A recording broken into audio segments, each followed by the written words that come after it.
Cloud is, I think, There you go.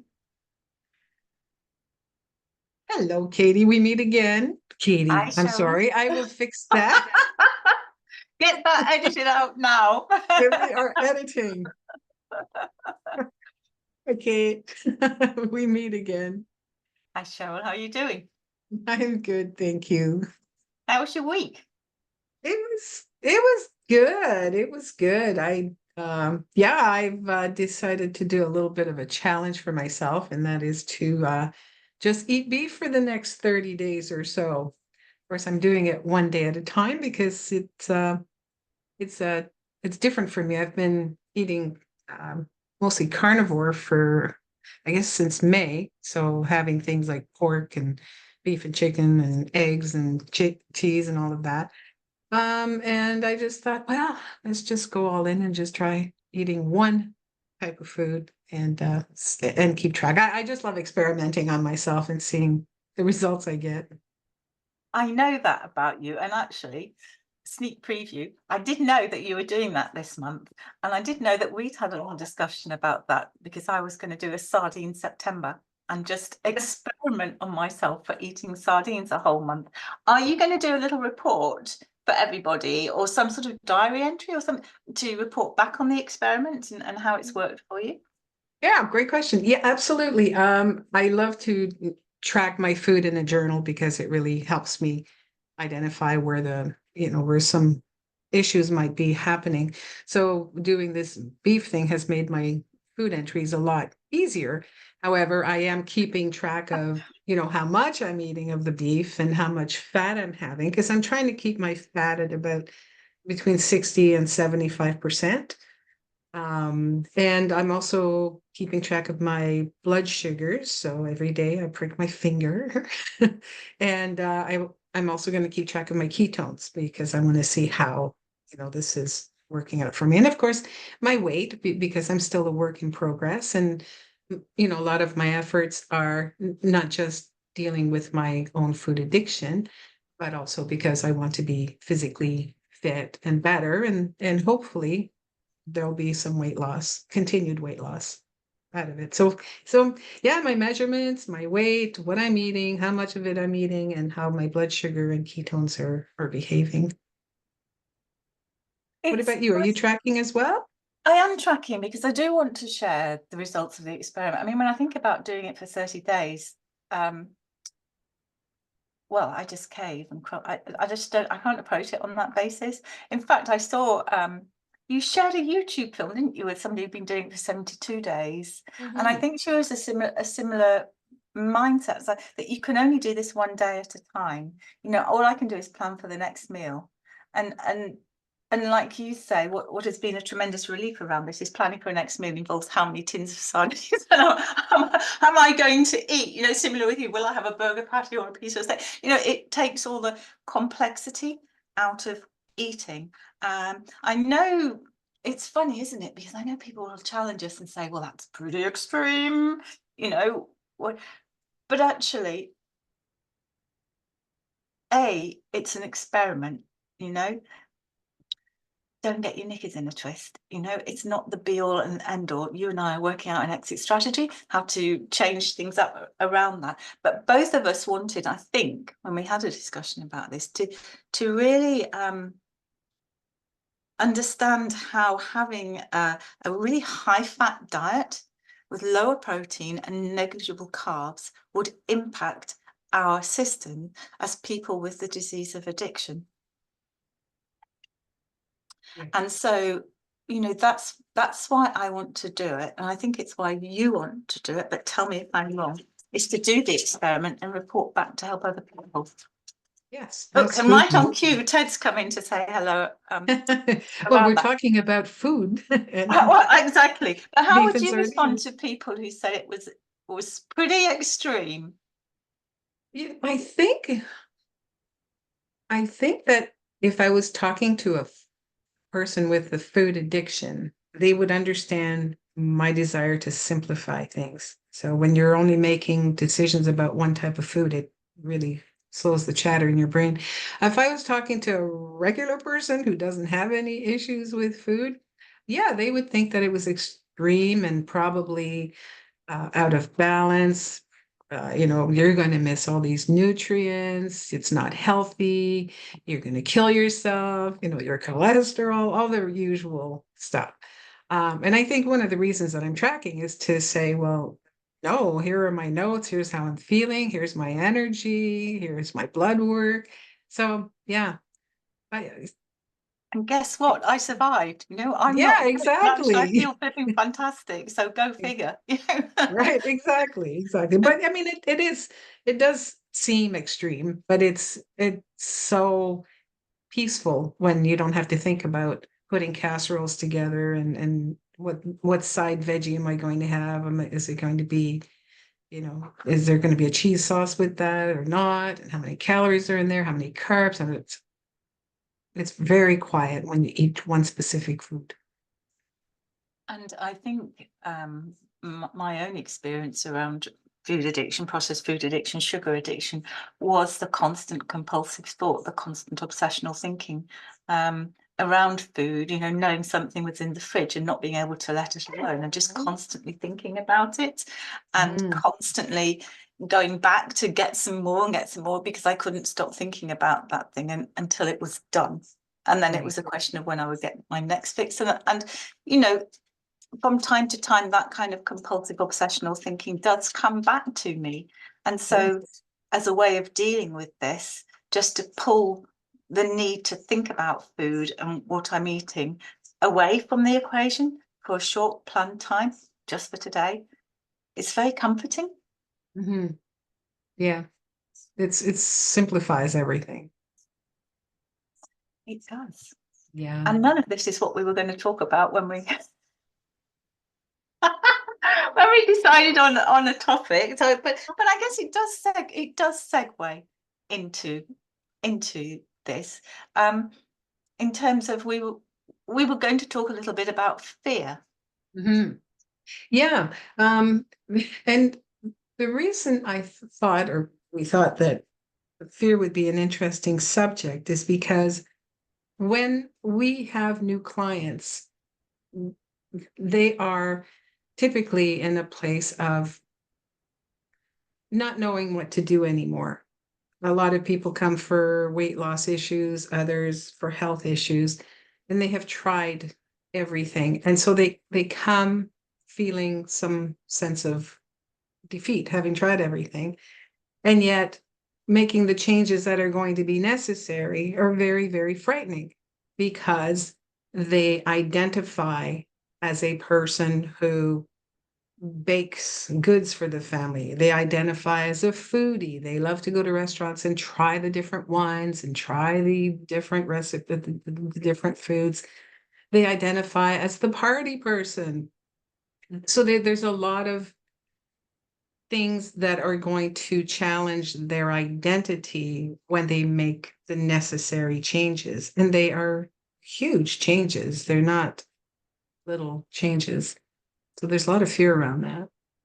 There Do is, you like see that with your clients too? I do very much so, and I also see on a different level as well that perhaps identifying as a person who fails, as a person who has watched themselves fail over and over and over again, and understanding that there's going to be it does take effort to change, and you're going to have to change the way that you view yourself as a person, fundamental changes in who you are and who you believe yourself to be. And that can be a really big ask. Yes, and not only that, by making the changes,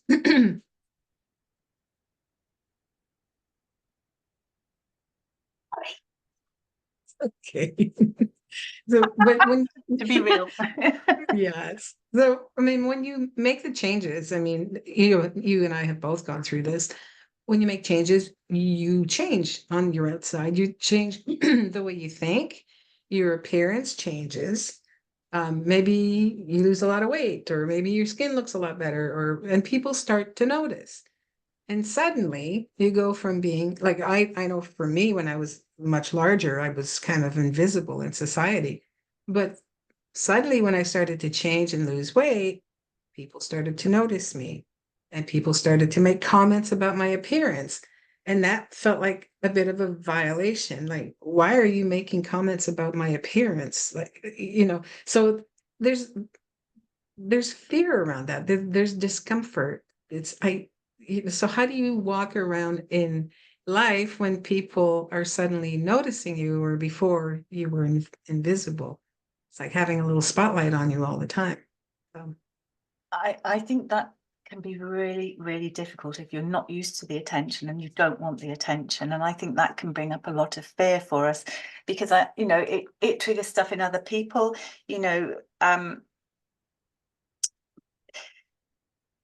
I don't know where I want to go with this, but I'm thinking something around jealousy and people not really accepting you in your changed conditions. So it can actually change the relationships that you have with other people in your social circle. Suddenly you're not the one who's turning up with the baked goods, with the not my food, with participating in the Macmillan's cancer relief cake baking, whatever session that it is there, because you realise that actually is not good for you.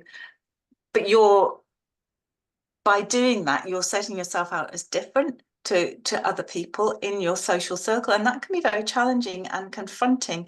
And doing it on your own without the support of people around you who understand why you're doing this, who have been there, who eat like you, who understand the process, you can feel very alone on your journey. Do you resonate with that?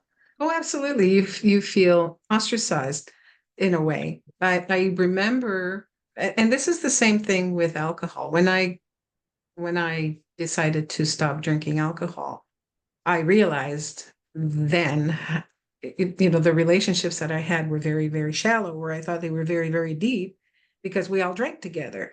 So there was this connection. And so those relationships evaporated when I stopped drinking.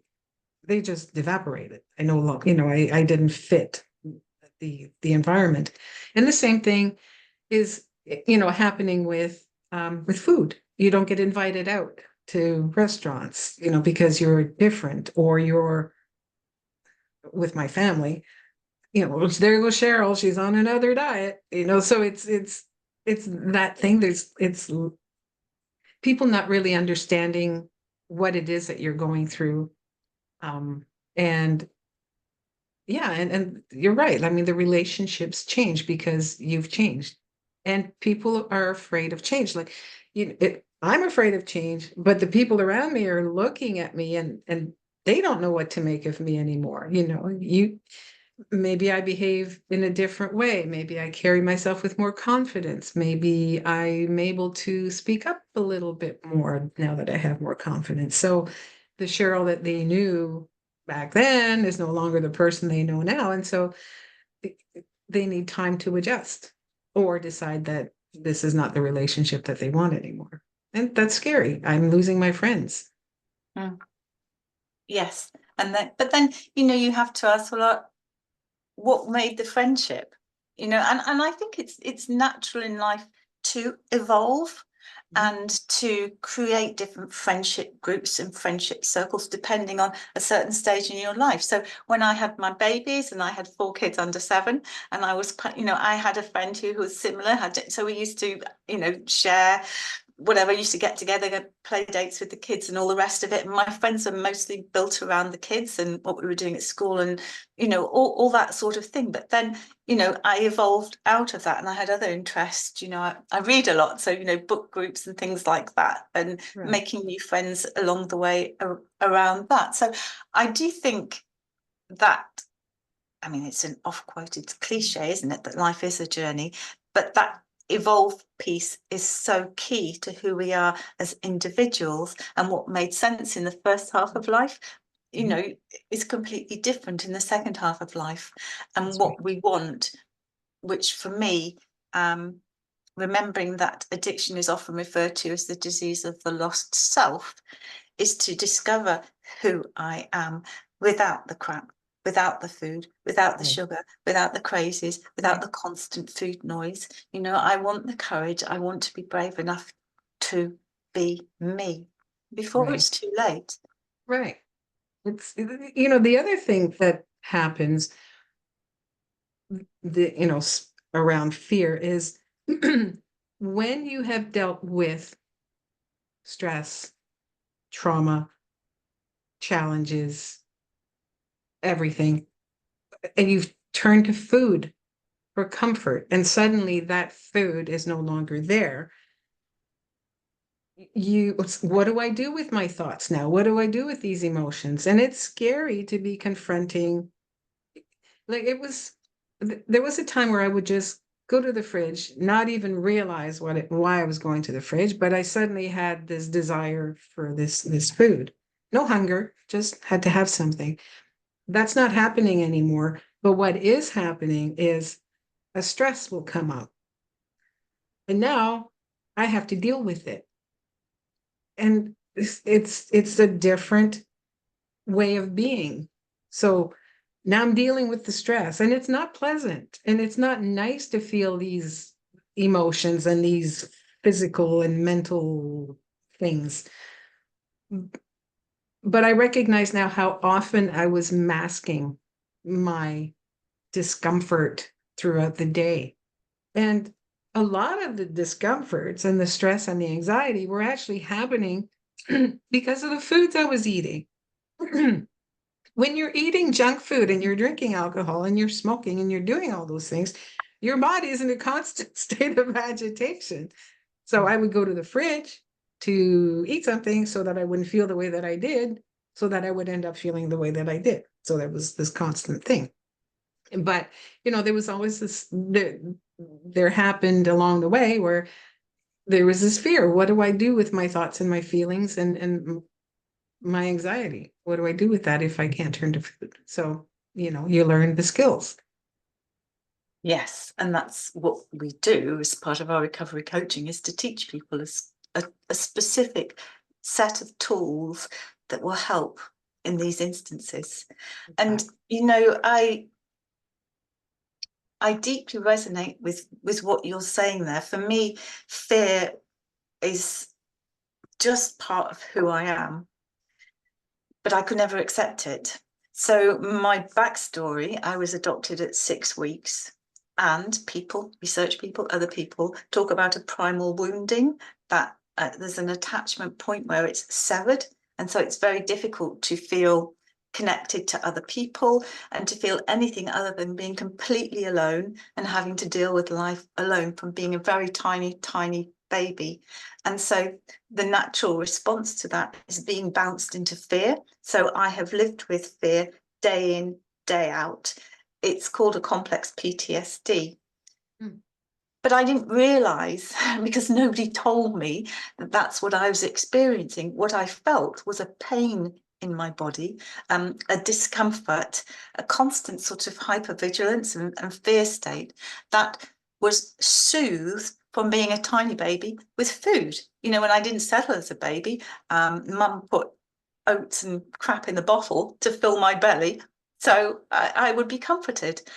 Age 3, I was stealing biscuits and putting them under my pillow, and it was a family joke. Oh, look at her, what's she doing? But come on, if that isn't a survival instinct, what is? That there was some level of fear going on there that I had to learn to live with day in, day out. And it's only in these later stages that I've come to accept that that is just my natural state. And maybe most of us experience some sort of low-level fear, background fear. It's part of the reptilian brain mindset, because although a lizard will bask in the sun all day long for whatever, not doing very much, just functioning as a lizard, whatever, it also is keeping an eye out for who's going to come and attack. That's right.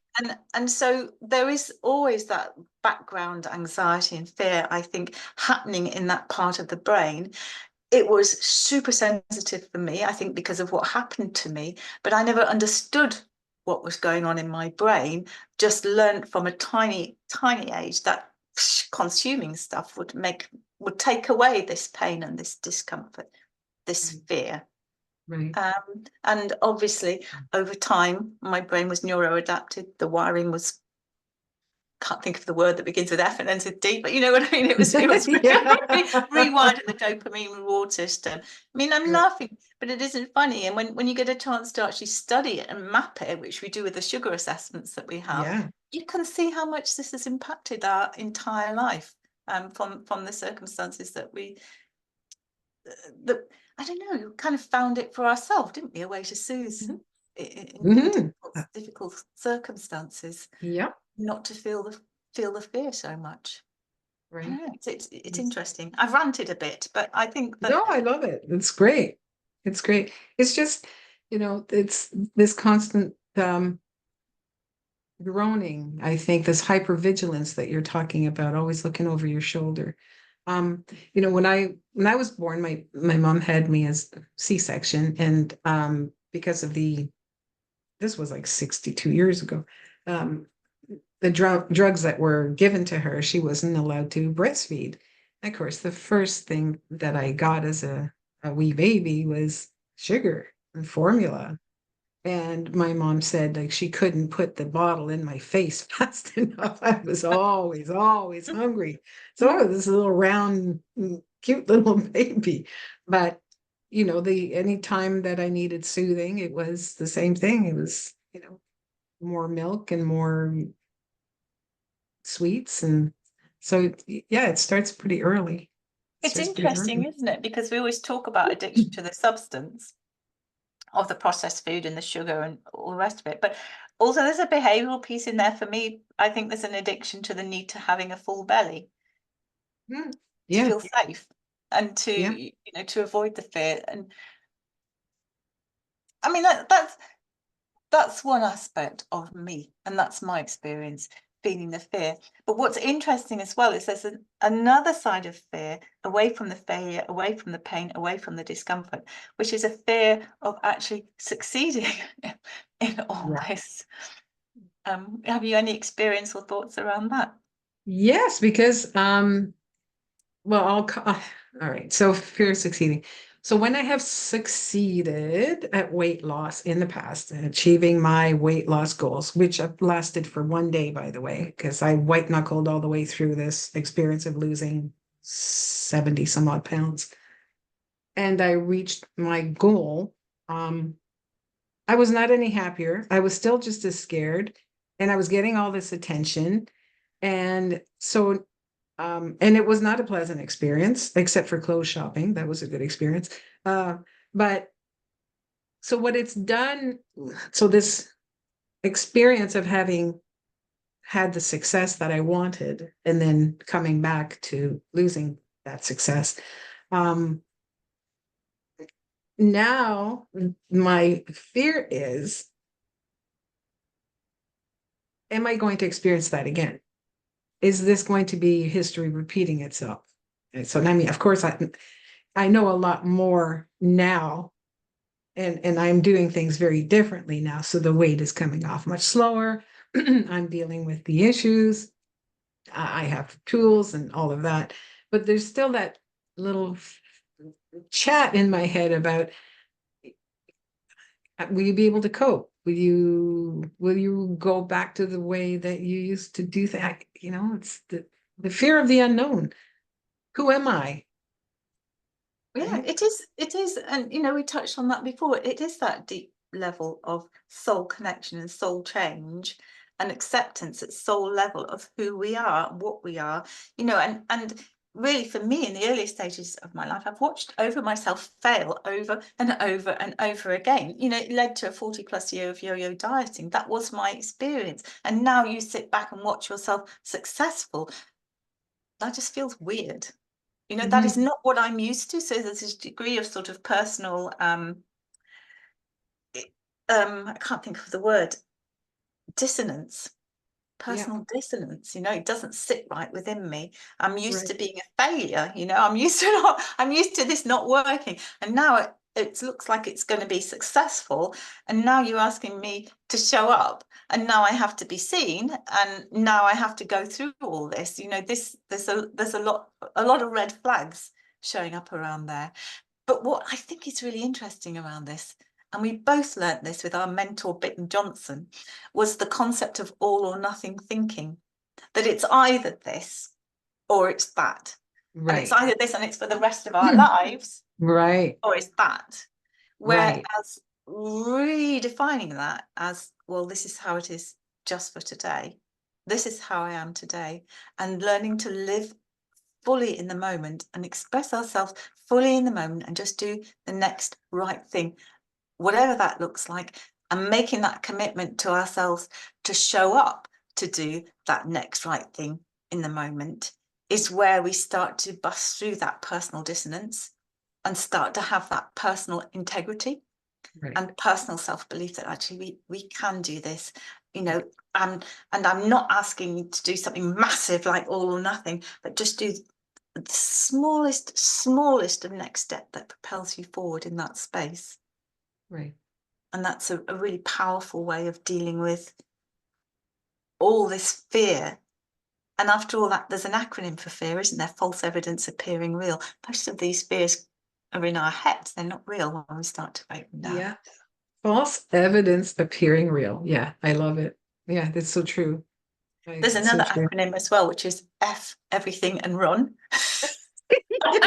which has also been useful on occasion. I'm And getting a t-shirt. and there's also one last one which I love, which is face everything and rise. Yeah, I like that too. I like that. And that's what we have to do. One day at a time. Always One one. moment at a time. Yeah. Yeah. And sometimes it is as small as that, and learning to accept that. And also related to that is breath. You know, remembering to breathe. You know, people say, "Oh, how do you move through all this fear?" Well, there's only one way to move through this sense of fear, which is with tons of emotional support around you, your tribes people who are with you, and afraid. You know, it might be that you have to move through the fear afraid, but the more times you practice it, the easier it becomes. And That's true. knowing that you don't have to do it on your own. Right. Ask for help. Yes, asking for help. That's the biggest thing. That is the big, and some people are afraid of asking for help, afraid of looking like failures, afraid of looking weak. So, Well, I do know that, but I also know it's victory for the vulnerable.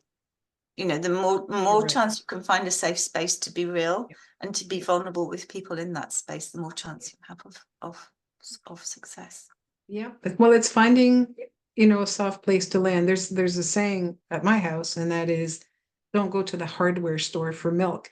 And that is, you don't run to people who will not support you. Find the soft place to land, seek those people out and talk to them.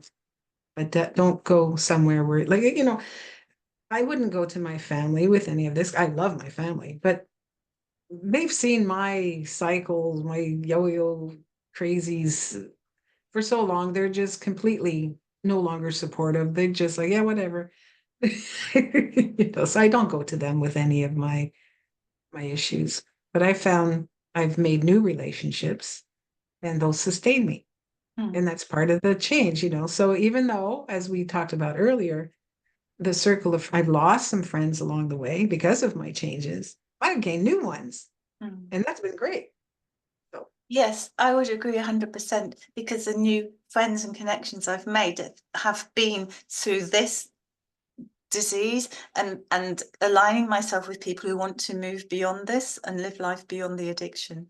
And that's really the chance to connect with people. For me, it is like a soul connection, and that's been so important to me, because I don't want the small talk, the playing the line, just trying to fit in. I want to belong with people. I don't want to be tolerated. I want to be welcomed. I want, right. and I have really sold myself short in relationships and friendships in the past, and I'm not prepared to do that anymore. And there is some fear that comes with that, because that means I have to believe that you will accept me for who I am. And that is fearful for me as an adoptee. That's fearful for me, because rejection and abandonment run right through me. Right. But you know, at the end of the day, what I've come to realize is that there is nothing wrong with us. We are enough, you know. We just learn stuff that makes us believe different to that. So part of this process in recovery is deeply, fully unlearning all the unhelpful conditioning, all the faulty beliefs and misconceptions that we've taken on about ourselves, and just peeling back the layers and trusting that it's safe to be who we are, and that we will meet people who will welcome us, you know, who want to know us, who we are. We don't need to change our personality, because that's dangerous. You know, that is fear. Yeah, absolutely. On that basis. So I have absolutely loved, even though I didn't think I would, the chance to be myself with these new relationships and to express myself from that authentic part. That's made the world of difference to me. And I found these new friends through this disease. Yeah, as have I. As have I. And I've also discovered people along the way that I thought didn't have my issues. I've discovered that there are people that I know who have food addiction and they are coping with it. And I never knew. So that's an interesting development. It is. And I think that that aspect of compassion and self-compassion comes into this evolutionary journey that we're all on when we're prepared to enter into recovery. You know, I think for many people, the uncertainty can cause fear, because they don't know, you know, I didn't know stepping into recovery what it would look like. All I knew was I couldn't be that person anymore. Right. Yeah. Yeah. I also think that when we step through our fear and we take action, and we speak openly about our experiences, the way that you and I are doing, it helps other people. And I think that is so important in not just forging relationships with others, but in making a difference in our environment, in the world. If I can talk to someone, I mean, you know, we've decided to do these recorded sessions because we want to help people. We want to help a lot of people not have to go through what we went through, or help them through what they need to go through in order to get to the other side. And so stepping through your fear changes everything. Everything. It does. And I think both you and I want to coach hope that there is another side. You know, for so long in that first half of life, I would dream about a half open door, and I never stepped through the door. I was scared to step through it.